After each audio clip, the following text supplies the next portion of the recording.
এই ওযু করার কারণে এই জান মালের বিনিময়ে আল্লাহ তাআলা এত বেশি বিশাল নিয়ামত দান করেছেন, এমন একটা নিয়ামত যে নিয়ামতের কোনদিন কোন মানুষ কল্পনাও করে নাই।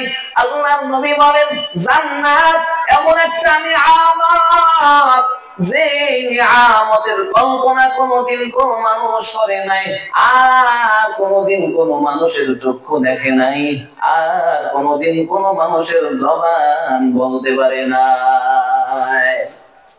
এরে মুমিন ভাই, কোন জান্নাত আল্লাহ তাআলা দান করেছে? আপনার কাছে টাকা আছে, আপনার বাড়ির পাশে অথবা আপনাদের আশপাশ পার্শ্ববর্তী কোন এলাকার মধ্যে যদি জমি বিক্রয় হয়, আর এই জমি কেনার সামর্থ্য যদি আপনার থাকে, বলেন তো আপনি ওই জমি ক্রয় না করে বসে থাকবেন নাকি? আগে কিনবে জমি, আগে ক্রয় করার পরে দাম বাড়বে। আল্লাহ পাক রব্বুল আলামিন বলেন, ও মুমিন বান্দা শোন, আমি আল্লাহ পাক রব্বুল আলামিন এই ছোট্ট জিন্দেগি তোমার যে সম্পদ, এই সম্পদ আমি আল্লাহ পাক রব্বুল আলামিন ক্রয় করে দিয়েছি। আর তোমার যে ৬০-৭০ বছরের হায়াতের জিন্দেগি আছে, এই ৬০-৭০ বছরের হায়াতের জিন্দেগি আমি আল্লাহ তাআলা ক্রয় করে নিয়েছি। বিনিময়ে এমন একটা নিয়ামত আমি আল্লাহ তাআলা দান করব,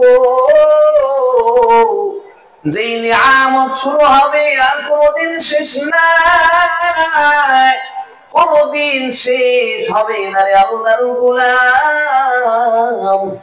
মৃত্যুর পর থেকে আল্লাহ পাক রব্বুল আলামিন যেই বান্দারে জান্নাত দান করবেন, ওই বান্দার জান্নাতের নিয়ামত শুরু হবে আর কোনদিন শেষ হবে না। আল্লাহ বলেন সুবহানাল্লাহ। একবার সুবহানাল্লাহ যারা বলেছেন, এই সুবহানাল্লাহ গুরুত্ব কত, দাম আল্লাহ তাআলার দরবারে এর দাম কতটুকু জানেননি? যদি জানতেন, আমি যদি জানতাম, আমি যদি বুঝতাম রে ভাই এই সুবহানাল্লাহর দাম কত। আল্লাহর নবী বলেন, এক ব্যক্তি যদি একবার সুবহানাল্লাহ বলে, আল্লাহ পাক রব্বুল আলামিন ওই জান্নাতের মধ্যে ওই বান্দার নামে একটা গাছ রোপণ করে দেন। ওই গাছ কেমন গাছ? আপনার আমার এলাকার বট গাছের মতো নাকি? না না, আপনার আমার এলাকার বট গাছের মতো না রে ভাই, বরং ওই গাছটা এমন হবে, আল্লাহর নবী বলেন ওই গাছটা এমন হবে, ওই গাছের দৈর্ঘ্য কত বড় হবে? আল্লাহর নবী বলেন, যদি ওই জান্নাতের একটা ঘোড়া ৭০ বছর ওই গাছের ছায়ার নিচে দৌড়ায় দৌড়ায় দৌড়ায়, ওই ৭০ বছর ঘোড়া দৌড়ায় শেষ করে ফেলবে ভাই, কিন্তু ওই গাছের ছায়া দৌড়া শেষ করতে পারবে না। এত বড় গাছ আল্লাহ তাআলা একবার সুবহানাল্লাহ বলার কারণে রোপণ করবে। যদি বান্দায় ওই ফজরের সময় এত কষ্টে শীতের মধ্যে, শীতের রজনীতে ওযু করিয়া ২ রাকাত নামাজ আদায় করি, তাহলে আল্লাহ পাক রব্বুল আলামিন ওই নামাজের বিনিময়ে না জানি ওই জান্নাতের মধ্যে কত কিছু বানায়া দিবে।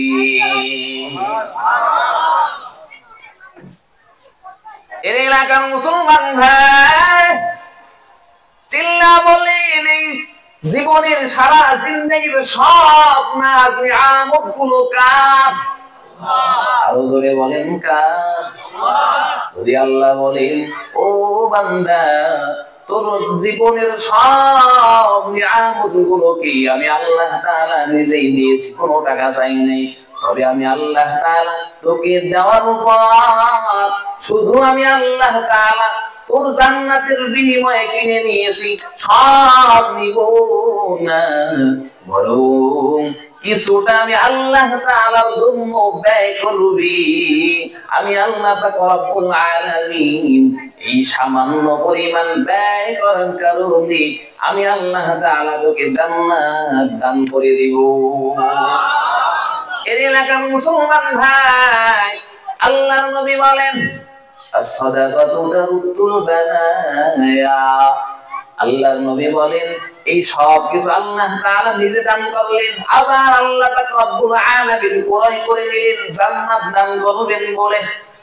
এই আল্লাহ পাক রব্বুল আলামিনের ক্রয়কৃত জান্নাত আল্লাহ তাআলার রাস্তায় আবার যদি খরচ করা হয়, আল্লাহ পাক রব্বুল আলামিন ওই বান্দার জিন্দেগীর মধ্যে যত বিপদ আছে সব বিপদগুলো আল্লাহ তাআলা দূর করে দেয়।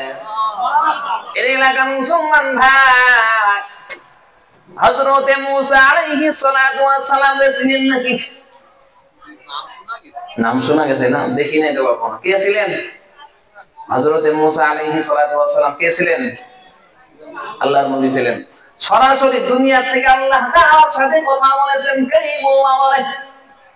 হযরতে মূসা কারীমুল্লাহ সোয়া লক্ষ লক্ষ আল্লাহ তাআলা জানেন ভালো করে কত নবী রাসূল আল্লাহ তাআলা দুনিয়ার মধ্যে পাঠাইছেন। তবে সব নবীদের মধ্যে একজন নবী শুধুমাত্র দুনিয়ার মধ্যে আল্লাহ তাআলার সাথে কথা বলেছেন। এই কথা বলনেওয়ালা হযরতে মূসা আলাইহিস সালাতু ওয়াস সালাম একদিন তুর পাহাড়ে যান, আল্লাহ তাআলার সাথে কথা বলবেন। পথের মধ্যে একজন ভিক্ষুকের সঙ্গে দেখা, এত বেশি দরিদ্র, মরেও না আবার বাঁচেও না, এই পরিমাণ খানা তার জোটে না, ভালোভাবে কোমরটারে সোজা করে দাঁড়াবে আবার মরেও যায় না, এই পরিমাণ খাবার সারা দিনে তার জোটে। হায়, মনের মধ্যে বড় ব্যথা। আল্লাহ পাক রব্বুল আলামিন চাইলে আমারে বাঁচাতে, না হয়তো আল্লাহ তাআলা আমারে একবারই জানে মেরে ফেলো। কেন মারেও না আবার বাঁচায়ও না, এত কষ্ট আল্লাহ তাআলা আমারে কেন দেয়? পথের মধ্যে হযরতে মূসা আলাইহিস সালাতু ওয়াস সালামের সঙ্গে দেখা হয়ে গেল। ও আল্লাহর নবী পয়গম্বর, ও মূসা কোথায় যাও?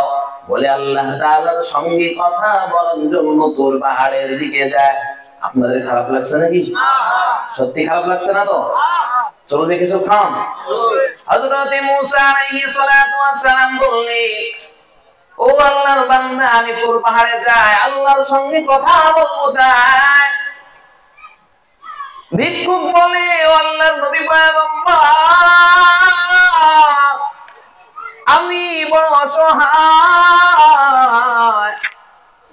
আল্লাহ পাক রব্বুল আলামিনের নিকটে বলেন, আল্লাহ তাআলা কেন আমারে মারেনো না, আবার বাঁচানো না? যদি আল্লাহ পাক রব্বুল আলামিন আমার উপরে নারাজ না হয়, আল্লাহরে বলেন আমার যত দিন রিজিক আছে, হায়াত বাকি আছে, আল্লাহ তাআলা আমার জন্য যত রিজিক দিয়ে রাখছেন সব রিজিক যেন আল্লাহ তাআলা আমারে একবারে দেয়া দেয়, আমি একবারে খায়া মইরা যাবো, আর বাঁচবো না।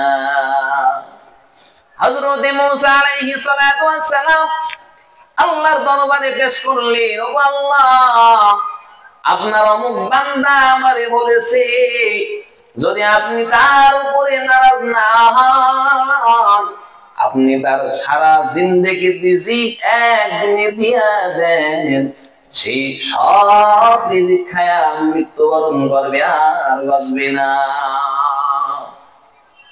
হযরতে মূসা আলাইহিস সালাতু ওয়াস সালাম কিছুদিন পর ওই রাস্তা দিয়ে আবার যখন তুর পাহাড়ে যায়, তুর পাহাড়ে যাওয়ার সময় দেখি হায় হায়, কয়েকদিন আগে যেই ভিক্ষুকরে দেখলাম দিনে একবার ঠিক মতো খানা পায় না, আর সে আবার বিশাল অট্টালিকার মালিক হয়েছে। দাস দাসের অভাব নাই, কর্মচারীর অভাব নাই, বিশাল একটা সিংহাসনে বসা। হযরতে মূসা আলাইহিস সালাতু ওয়াস সালাম মনে মনে ভাবে, কি বাবা, এ তো মৃত্যুবরণ করার কথা ছিল, আল্লাহ তাআলা সব রিজিক একবারে দিয়ে দিয়েছে, এ তো বাঁচার কথা না, বাঁচলো কেমনি? আবার বিশাল অট্টালিকার মালিক, শত শত দাস দাসীতা, খাদেম খুদ্দামের অভাব নাই। কারণ কি কি হলো, কোন কারিশমা হয়ে গেল তার সাথে, জানার দরকার। হযরতে মূসা আলাইহিস সালাতু ওয়াস সালাম তুর পাহাড়ের মধ্যে চলে গেলেন, আল্লাহর দরবারে বললেন, ওগো আল্লাহ, কেমন কারিশমা হয়ে গেল, আপনার বান্দা সব নিয়ামত গুলো একবারে চাইলো। নিয়ম অনুসারে এতদিন পর্যন্ত ওই বান্দার বেঁচে থাকার কথা না, তাও তো মৃত্যুবরণ করে দুনিয়া থেকে বিদায় নেওয়ার কথা ছিল। আর সে বিশাল অট্টালিকার মালিক কেমন কারিশমা হয়ে গেল গো মাওলা, আমার একটু বলেন কেমন ঘটনা ঘটলো তার সঙ্গে। আল্লাহ পাক রব্বুল আলামিন বললেন, ও মূসা, আমার বান্দা যখন সব রিজিক গুলো একবারে চাইলো, আমি আল্লাহ পাক রব্বুল আলামিন তারে সব রিজিক গুলো একবারে দিয়ে দিলাম, বিশাল ভান্ডার হয়ে গেল। ওই বান্দা লোভী ছিল না, নিজের সম্পদ নিয়ে গর্বিত ছিল না, মনটা বড় ছিল না।